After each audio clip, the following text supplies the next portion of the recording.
Voilà. Aujourd'hui, nous allons continuer encore une fois de plus en ce qui concerne nos réponses par rapport aux musulmans. Parce que nous croyons que ces musulmans qui ont fait de questions pernicieuses, ils veulent à tout prix dissuader, n'est-ce pas? Dissuader le peuple de Dieu par rapport à leur foi. Alors que nous sommes là pour aider ces bien-aimés là dans des pays de l'Est, dans des pays de musulmans, pour les aider à bien répondre devant des questions pernicieuses, des questions qui ont en fait l'idée de nuire à la foi. Ça va? Donc, aujourd'hui, j'ai encore ici, j'espère que ça va vraiment passer parce que des fois, ça me dérange. Donc, ici, nous allons écouter ces messieurs qui va maintenant essayer d'expliquer quelque chose de très important que nous allons partager ici, parce que les messieurs expliquaient la personne de Jésus, soit disant Jésus-Christ étant humain. Comment est-ce que lui qui est créature, il peut être Dieu? Vous voyez?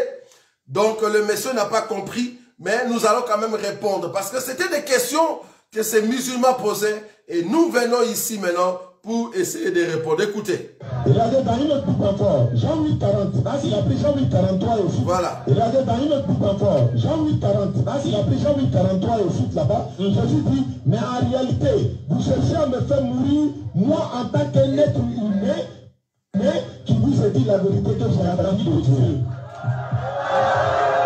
Il est devenu Dieu. Jésus est devenu Dieu. C'est-à-dire qu'en moins de 10 minutes, il a changé. Il a changé. Tu veux sauver quelqu'un. Ça, tu veux sauver les gens. C'est-à-dire que toi-même, tu ne savais pas faire la différence entre le créateur et la créature. Du coup, la créature devient le créateur devient une créature. Alors que toi qui es une créature, tu t'amènes à aller adorer une créature. Ça, c'est un délit. Tu es mort dedans là, c'est l'enfer sans embouteillage. Pendant que tu dis Jésus est Dieu là, Jésus même priait Dieu dans la Bible. Luc 6, 12. En ce temps-là, Jésus s'est rendu sur la montagne pour prier. Il a passé toute la nuit à prier Dieu. Est-ce que Dieu peut prier Dieu? Jamais. Les frères, à ta vie. Chose grave, le monsieur qui dit la vérité va comprendre nos gens dans la compréhension spirituelle. Écoutez encore. Écoutez encore. Regardez dans une autre boucle encore, Jean 8, 40. Là, il a pris Jean 8, 43 au foot là-bas. Jésus dit, mais en réalité, vous cherchez à me faire mourir, moi en tant qu'un être humain qui vous a dit la vérité que j'ai appris de Dieu. Il est devenu Dieu. Jésus est devenu Dieu. C'est-à-dire qu'en moins de 10 minutes, il a changé. Il a changé. Tu veux sauver quelqu'un. Ça, tu veux sauver les gens. C'est-à-dire que toi-même, tu ne savais pas faire la différence entre le créateur et la créature. Du coup, la créature devient le créateur devient une créature. Alors que toi qui es une créature, tu t'amènes à aller adorer une créature. Ça, c'est un délit. Tu es mort dedans là, c'est l'enfer sans embouteillage. Pendant que tu dis Jésus est Dieu là, Jésus même priait Dieu dans la Bible. Luc 6, 12. En ce temps-là, Jésus priait Dieu sur la montagne pour prier. Il a passé toute la nuit à prier Dieu. Est-ce que Dieu peut prier Dieu? Jamais. Les frères, à ta vie. Chose grave, le monsieur qui dit la vérité va comprendre nos gens dans la compréhension spirituelle. Voilà. Donc vous voyez, donc c'est vraiment de choses qu'on explique ici. Même la question qu'il a posée, est-ce que Dieu peut prier Dieu?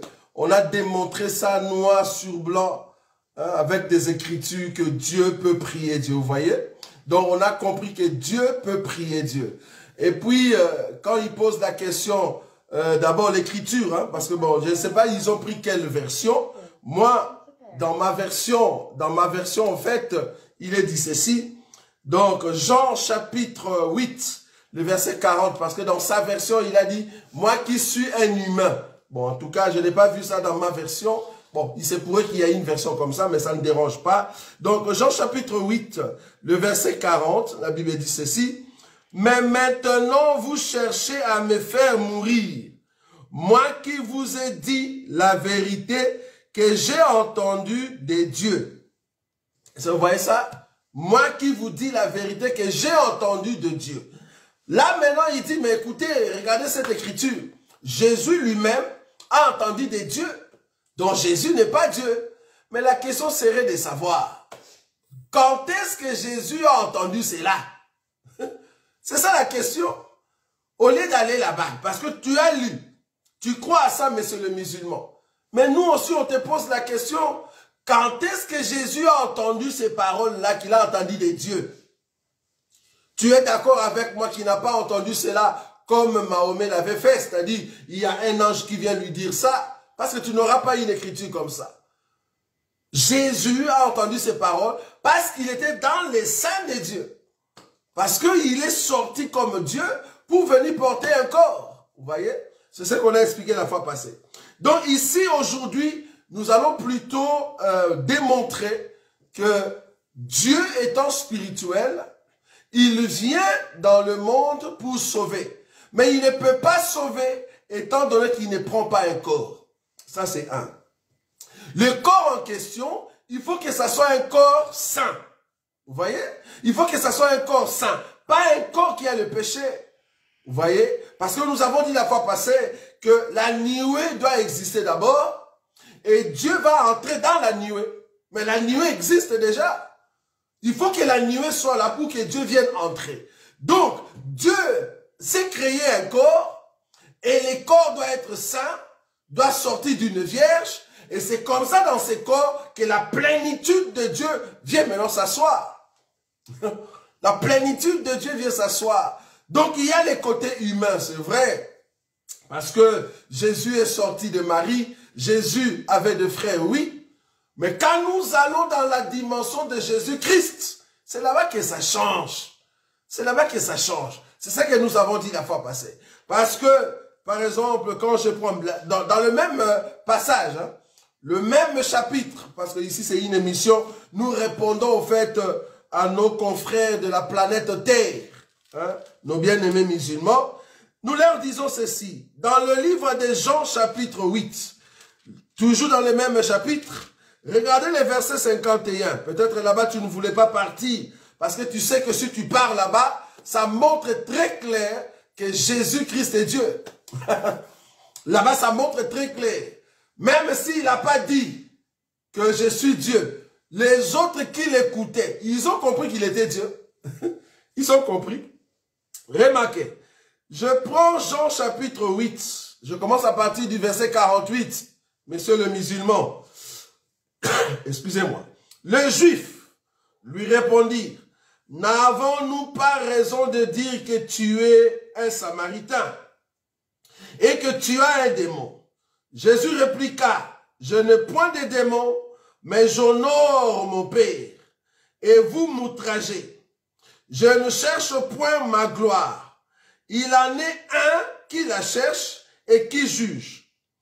En vérité, je vous le dis, si quelqu'un garde ma parole, il n'a pas dit la parole de Dieu, si quelqu'un garde ma parole. Regarde maintenant comment Jésus commence à marcher. C'est-à-dire, il se dévoile maintenant qu'il est Dieu. Vous voyez? Parce que toi, tu as lu le verset 40. Fallait descendre jusqu'en bas. Là-bas, tu vas voir maintenant que Jésus commence à se dévoiler qu'il est Dieu. Vous voyez? Il dit ceci. En vérité, je vous le dis. Si quelqu'un garde ma parole. Il n'a pas dit la parole de Dieu. Parce que même Moïse ne pouvait pas dire si quelqu'un garde ma loi. Non, Moïse ne peut pas dire ça. C'était la loi de Dieu. C'était la loi de Dieu. Le Abraham, ils écoutaient la parole venant de Dieu. Mais ici, Jésus dit que cette parole, c'est sa parole. Je ne sais pas qu'est-ce que tu comprends par là. Si quelqu'un garde ma parole. Il dit ça aux Juifs, aux pharisiens. Ceux qui ont la connaissance de la loi. Comment toi, Jésus, tu peux nous dire de garder ta parole? Ta parole à toi, on doit garder. Mais qui es-tu? Qui es-tu, Jésus? Pour qu'on garde ta parole. Je ne sais pas si vous voyez comment est-ce qu'il se dévoile pour dire qu'il est Dieu. Mais regardez, on continue. Si quelqu'un, en vérité, je vous l'ai dit, si quelqu'un garde ma parole, il ne verra jamais la mort. Waouh! Ça, pour dire ça, c'est-à-dire tu as le pouvoir sur la mort. Tu as le pouvoir sur la mort. Donc si quelqu'un garde ta parole, Jésus, cette personne ne va pas mourir. Mais tu es qui? Tu n'es pas un homme normal. Tu n'es pas seulement un prophète. Non. Parce que même tous les prophètes, Il disait, si vous gardez la parole de Dieu, il a amené les gens là-bas vers Dieu. Mais Jésus ici, il nous ramène vers lui. C'est différent. Parce que le prophète ramène au fait le peuple vers le Père, vers Dieu. Mais Jésus, c'est pas ce qu'il fait ici. Ici, Jésus commence à ramener les gens vers lui. Vers lui pour montrer que c'est lui, au fait, la parole. Waouh! Si tu gardes la parole de Jésus, tu ne verras pas la mort. C'est ce qu'il a dit. Alors, c'est là-bas maintenant les Juifs. Ils ont compris, ah, le chemin que ce petit commence à entrer, ça prouve qu'il commence à témoigner de lui-même. Donc, il n'est plus ce que nous on croyait. Parce que là, c'est une autre dimension. On doit garder sa parole. Et si tu gardes sa parole, tu ne mourras pas. Mais qui es-tu? Je ne sais pas si tu vois, monsieur le musulman. C'est que Jésus est en train de dire ici. Je continue le verset 52. Maintenant, lui dirent les Juifs, nous savons que tu as un démon. Abraham est mort.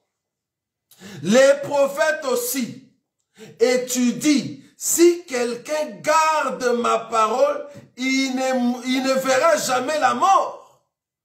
Es-tu plus grand que notre père Abraham? Je te ramène ici pour voir que Jésus commençait à dessiner que lui-même est le Dieu.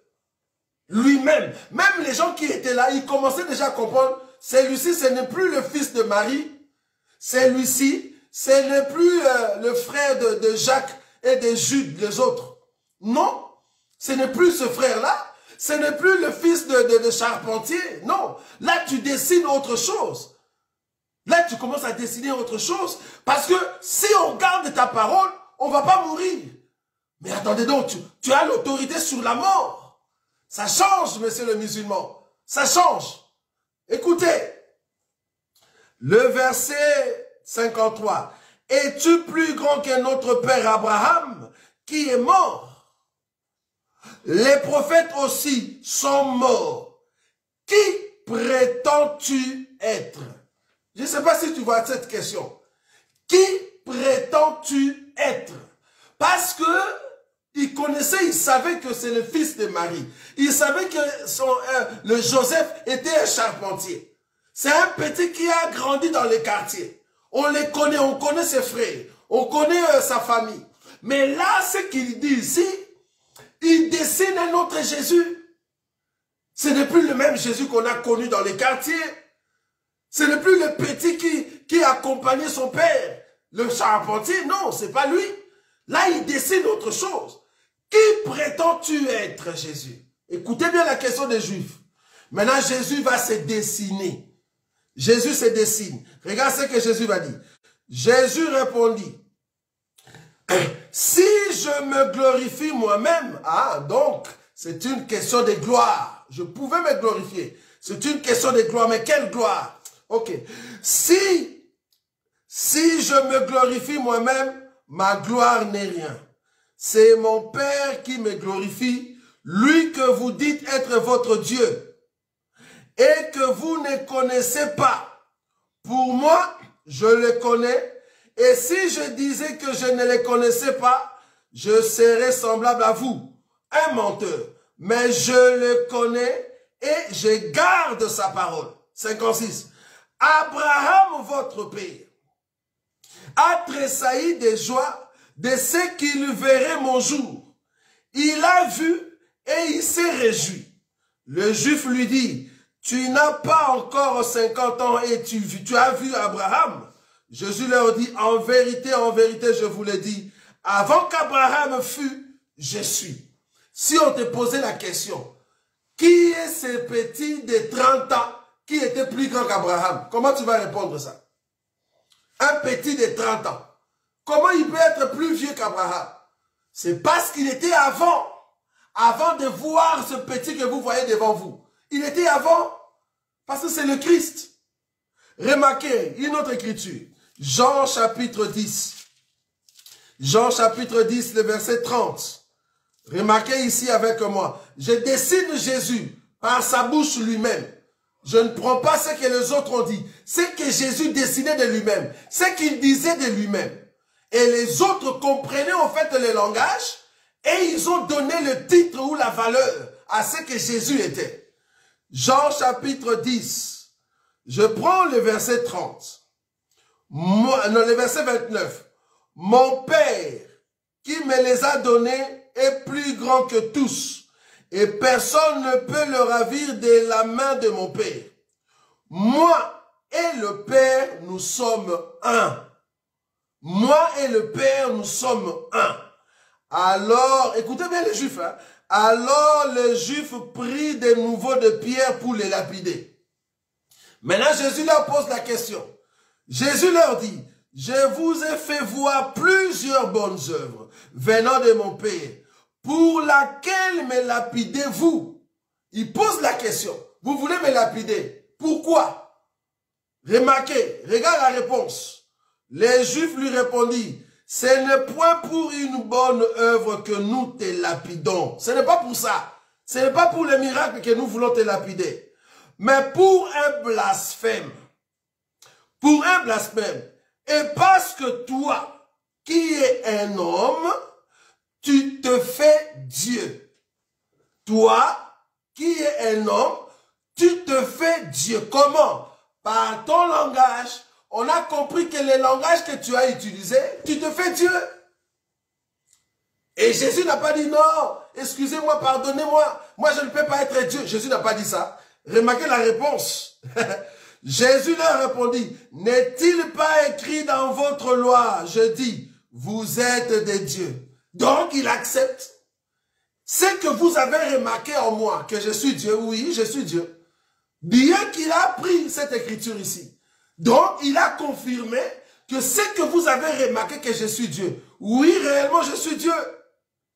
Si elle a appelé Dieu ceux à qui la parole de Dieu a été adressée, et si l'écriture ne peut être anéantie, c'est lui que le Père a sanctifié et envoyé dans le monde, vous lui dites, tu blasphèmes. Et c'est là parce que je dis, je suis le Fils de Dieu. Ah, donc les termes être fils de Dieu veut dire être Dieu.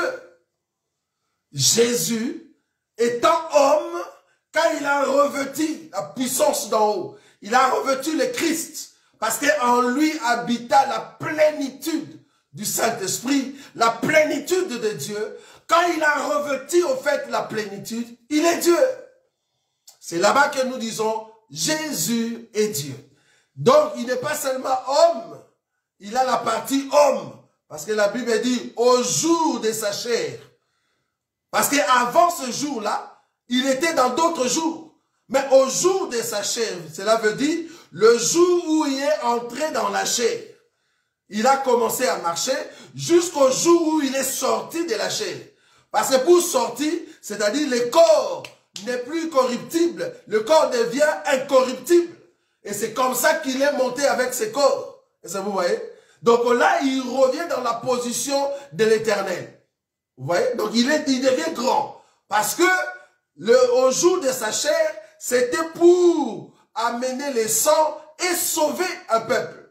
Maintenant qu'il a sauvé par le biais de la croix, il a versé le sang. Maintenant, il peut rentrer dans la forme éternelle. La Bible même dit, dans le livre de Marc, quand il est ressuscité, il prenait plusieurs formes. Il n'avait plus la même figure. Je ne sais pas si tu le sais. Jésus, quand il est ressuscité, il n'avait plus la même figure, bien-aimé. Pourquoi? Parce que ceux qui étaient sur le chemin d'Emmaüs, ils n'ont pas reconnu le Seigneur. C'est par le geste qu'ils ont compris que c'était le Seigneur. Parce que Jésus, après la résurrection, il a pris un autre corps. Le corps en question peut prendre plusieurs faces. Vous voyez Dieu? Est-ce que vous voyez Dieu maintenant dans la maison d'Abraham? Il vient avec les deux anges, mais le Dieu en question entre dans un corps. Un corps qui disparaît.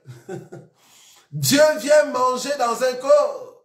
Il mange, mais ces corps-là, après Dieu va disparaître. Est-ce que vous voyez? Dieu qui entre dans la nuée. Il parle avec Moïse pendant 40 jours. Moïse descend, Dieu rentre au ciel dans un corps de nuée. Ça j'aime. Bon, les musulmans ne vont pas voir parce que ça, c'est notre nourriture.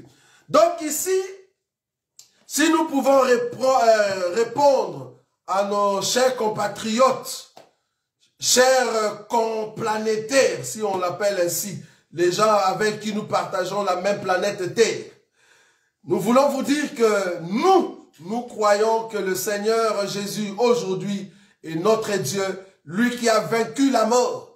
Il a vaincu la mort et la Bible dit, c'est pourquoi aussi Dieu l'a souverainement élevé et lui a donné les noms qui est au-dessus de tout nom. Afin qu'au nom de Jésus, tout genou fléchisse dans les cieux, sur la terre, et que toute langue confesse que Jésus-Christ est Seigneur à la gloire de Dieu. La Bible rajoute, il n'y a de salut en aucun autre nom, car il y a sous le ciel aucun autre nom qui nous a été donné par lequel nous devions être sauvés. Ça, c'est grand.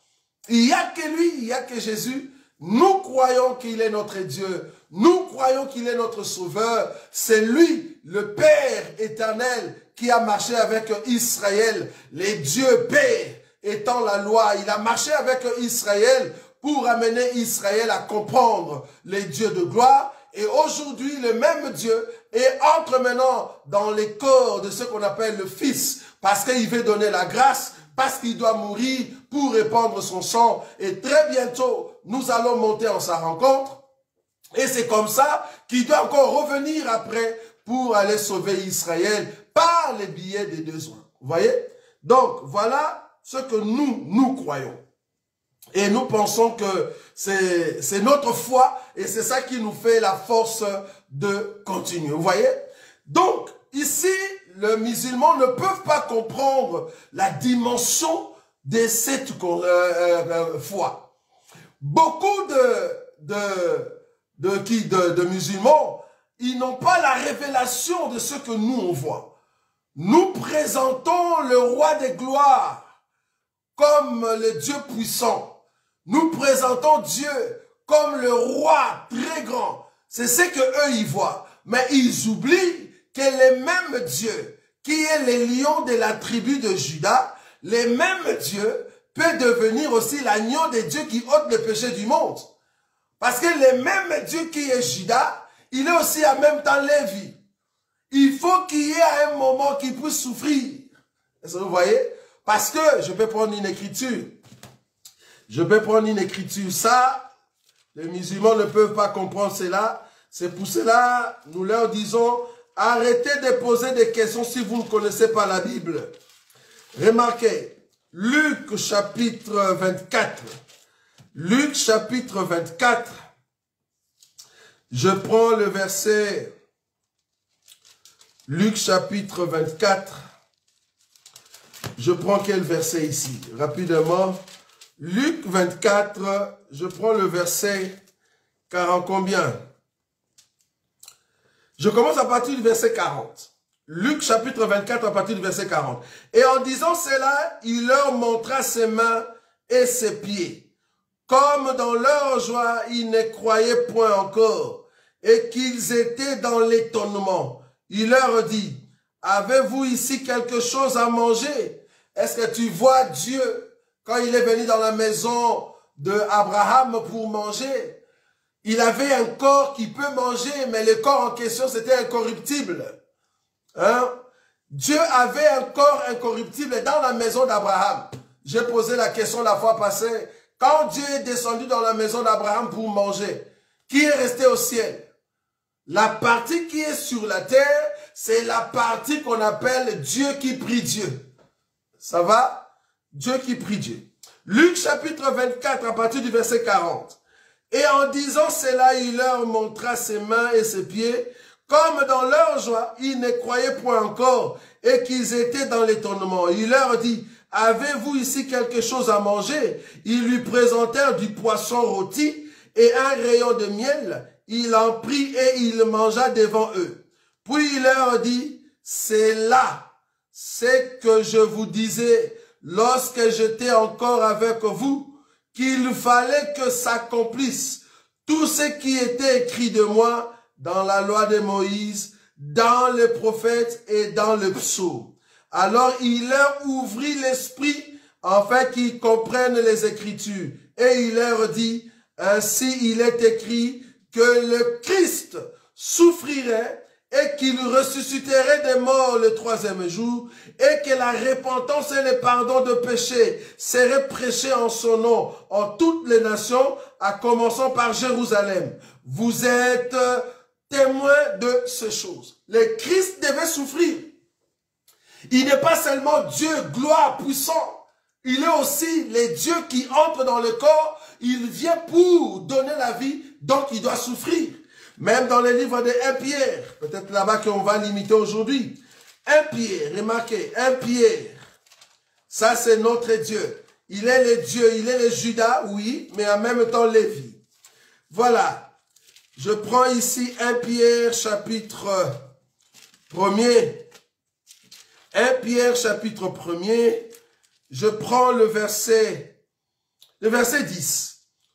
Les prophètes qui ont prophétisé touchant la grâce qui vous a été réservée, ont fait de ces saluts l'objet de leur recherche et de leur investigation.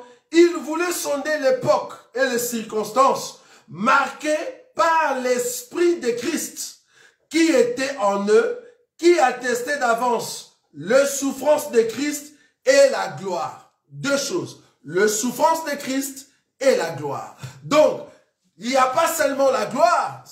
Ça, c'est ce que les musulmans voient. Ils voient seulement Dieu dans la gloire. Ils ne voient pas Dieu, le Dieu qui souffre. Le Dieu, au fait, qui porte ses enfants sur ses ailes. Les dieux qui crient, ça va? Les dieux qui est dérangé par la lamentation du peuple. Ça, ils ne voient pas. Vous voyez? Les dieux qui a accepté que l'animal soit tué. Ça, vous voyez? Il ne voit pas les dieux qui a dit à Moïse, Moïse, tu vas frapper le rocher, mais moi, je vais me poser sur le rocher. Ça, les musulmans n'ont pas vu. Ils n'ont pas vu les dieux qui se placent sur le rocher et que Moïse doit le frapper. Ça, c'est nous qui voyons ça. Mais c'est les musulmans. Les dieux que nous servons, il a dit à Moïse, tu vas frapper le rocher, mais avant de le frapper, laisse que je puisse aller me mettre sur le rocher. Après, tu vas venir taper. Donc, Moïse a frappé l'Éternel. Bon, ça, tu ne le verras pas parce que ça, c'est nous. La Bible dit, il a frappé le rocher. Or, sur le rocher, l'Éternel était là. Et c'est comme ça que l'eau est sortie. Si tu ne frappes pas le rocher, l'eau ne sort pas. Si tu ne frappes pas Jésus, qui est le rocher, le Christ, le sang, la vie ne sera pas donnée. Ça, tu ne le connais pas, monsieur le musulman. Tu ne le connais pas. Il faut frapper le rocher. Oh, Jésus-Christ est le rocher des âges. On l'a frappé à la croix. Il a donné la vie. Parce que les rochers qui accompagnaient le peuple d'Israël, la Bible dit que c'est Christ.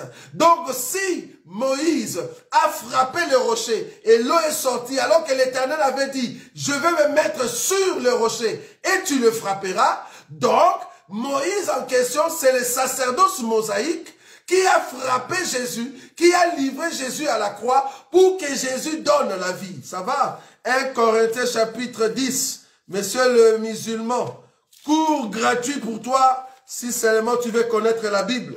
Mais bon, il te faudra beaucoup de jours parce que tu as besoin du Saint-Esprit pour comprendre ces choses.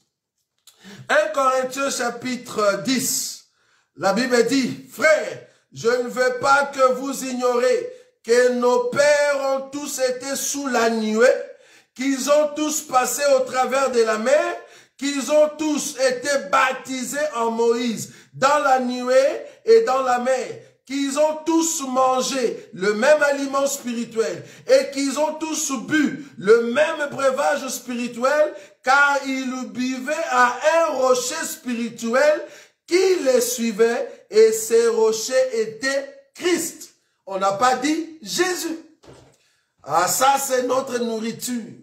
Donc même là-bas dans le désert, Christ était là. Tu vois ça? Christ était là-bas. Christ était dans le désert, mais ce n'était pas encore Jésus. Parce que Jésus, c'est le corps que Christ qu'on a frappé là-bas, il doit venir entrer. Bon, ce n'est pas ta nourriture. Il faut que le Dieu de gloire viennent te visiter pour que tu comprennes notre nourriture. Donc, cesse de poser des questions pernicieuses, hein, des questions bidons, soi-disant tu veux dissuader le peuple de Dieu, mais on comprend que tu ne sauras pas parce que nous avons la profondeur et la révélation de l'enseignement. En tout cas, que Dieu bénisse tous nos bien-aimés qui nous ont suivis.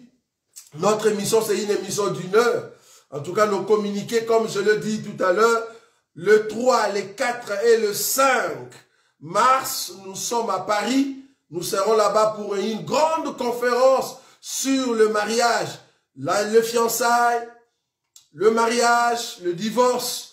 Nous allons parler de tout ça. Donc, ne manquez pas. 3 rue d'Hampton, Villeneuve-Saint-Georges, en France. Venez le 3, le 4 et le 5 mars. Dieu de gloire ne manquera pas de vous bénir. Nous, ici, en Belgique, nous sommes, au fait, 22 rue Peter-Benoît, donc à Bruxelles, 1120 à Bruxelles. Si vous voulez venir nous visiter ce dimanche, Dieu ne manquera pas de vous bénir parce que nous sommes en train de voir un enseignement très approfondi, un enseignement très grand. Le titre de cet enseignement, c'est le 24 vieillards. Nous expliquons les 24 vieillards. Nous allons commencer à toucher chaque élément et nous croyons que Dieu ne manquera pas de vous bénir. Ça, c'est notre enseignement que nous sommes en train de présenter ici en Belgique, les 24 vieillards. Donc, si Dieu te met à cœur de venir nous voir, en tout cas, tu seras le bienvenu. Et puis, Dieu ne manquera pas de te bénir. Pour ceux qui nous connaissent, si vous connaissez un endroit, une salle quelconque ici à Bruxelles, nous cherchons une salle, nous avons besoin d'un endroit approprié pour nous. Si vous avez une salle, peut-être toi-même tu es serviteur de Dieu et que tu nous suis, en tout cas au travers de cette émission, veuillez nous appeler s'il vous plaît. Nous avons besoin d'une salle pour que nous puissions au fait avoir nos réunions. Voilà, nous avons vraiment besoin d'une salle, un endroit où on peut commencer nos activités calmement. Voilà. En tout cas, que Dieu vous bénisse. Vous étiez nombreux. Nous croyons que prochainement, nous allons encore nous rencontrer ici en ces lieux pour la seule gloire de notre Seigneur Jésus. En tout cas, que Dieu vous bénisse et que ce week-end soit un week-end de visitation, que Dieu puisse vous rencontrer et vous amener dans la grandeur. Que Dieu soit loué. Grâce sur nous, grâce sur nos enfants, grâce sur nos parents. Que le roi des gloires soit loué. Nazako matangai, nazako matangai, nga nazako